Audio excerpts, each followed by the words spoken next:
நேத்து வந்து ஒரு மிக்ஸ்டு டே.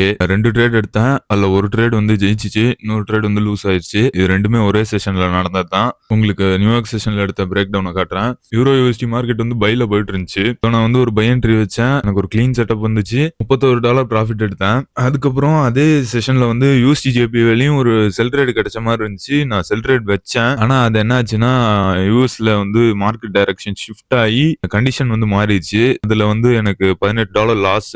நான் அந்த ட்ரேட எடுக்காம இருந்திருக்கலாம். பட் ஆனா நான் எடுத்துட்டேன். லாஸ வந்து பேர் பண்ணி தான் ஆகணும். இன்னைக்கு வந்து நெட் ப்ராஃபிட் வந்து $13. இதுல என்ன முக்கியமான விஷயம்னா, நான் வந்து லாஸ் பண்ணதோட அதிகமா எடுத்துட்டேன் மார்க்கெட்ல. 2 ட்ரேட் ஆடினேன். ஒரு ட்ரேட்ல ஜெயிக்கல, ஒரு ட்ரேட்ல தோக்கல. ஆனா அதை விட அதிகமா மேக் பண்ணனால நான் வந்து கிட்டத்தட்ட வின்னிங் ரேஷியோல தான் இருக்கேன். நியூயார்க் செஷன் என்னைக்குமே நம்ப முடியாது. அது எப்ப வேணா யூஎஸ்க்கு சாதகமா மாறிடும். இன்னைக்கு அந்த மாதிரி தான் ஆச்சு. இன்னும் எனக்கு வந்து $11 டிராடவுன் இருக்கு. $500 எடுக்கணும் நான் இந்த அக்கௌண்ட்டை பாஸ் பண்ண.